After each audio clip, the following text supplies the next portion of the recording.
But first, to breaking news within the last hour. It has been announced the Australian visa for a Palestinian woman who supported the October 7 massacre has finally been cancelled.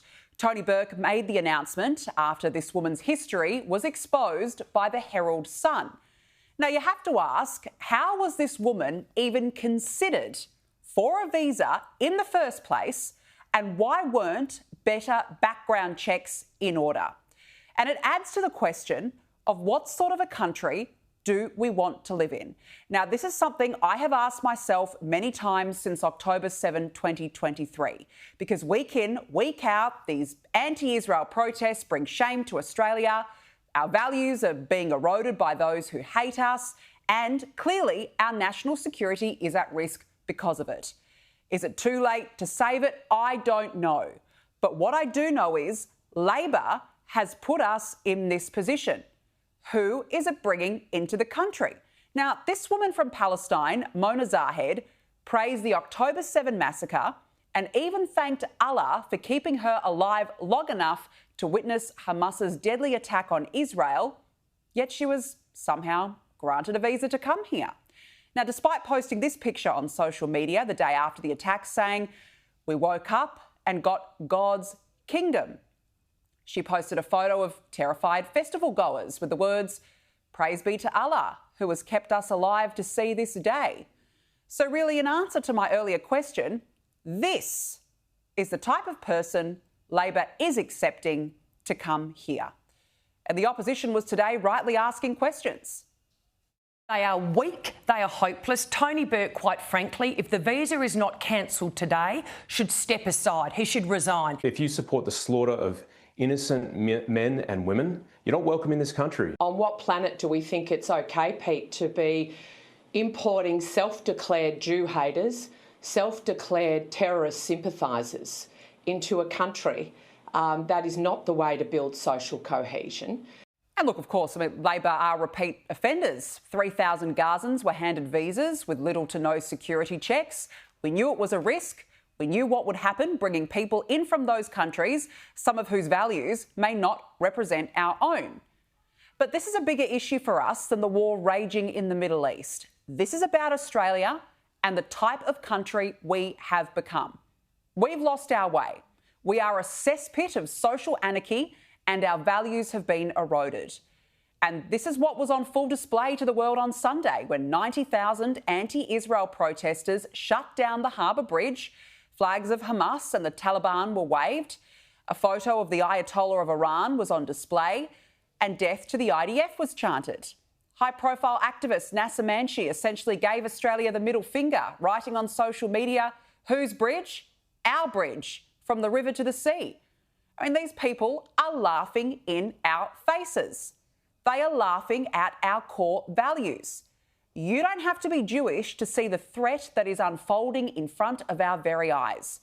Anthony Albanese is clearly all but gearing up to recognise Palestine, and that might not mean much on a local front, but on the international front, it means everything.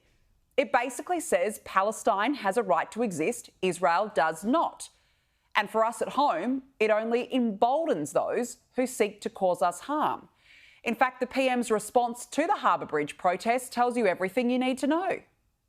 Yesterday's march was peaceful and was an opportunity for people to express their concern about what is happening in Gaza and the images that we've seen.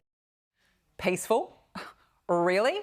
I mean, this is a Prime Minister who has had his own envoy's report into anti-Semitism sitting on his desk for weeks now and has done absolutely nothing about it.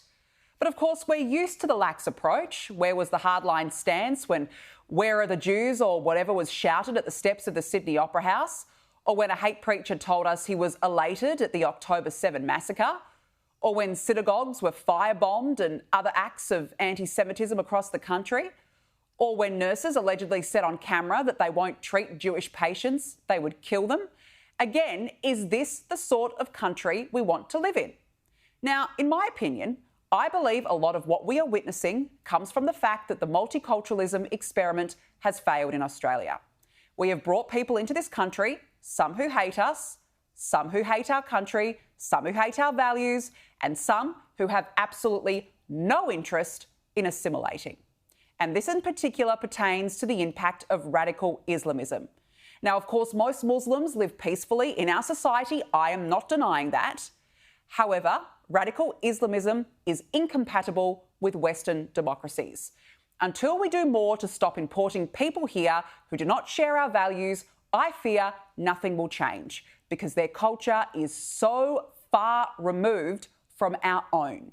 It is a culture of hate and it is toxic.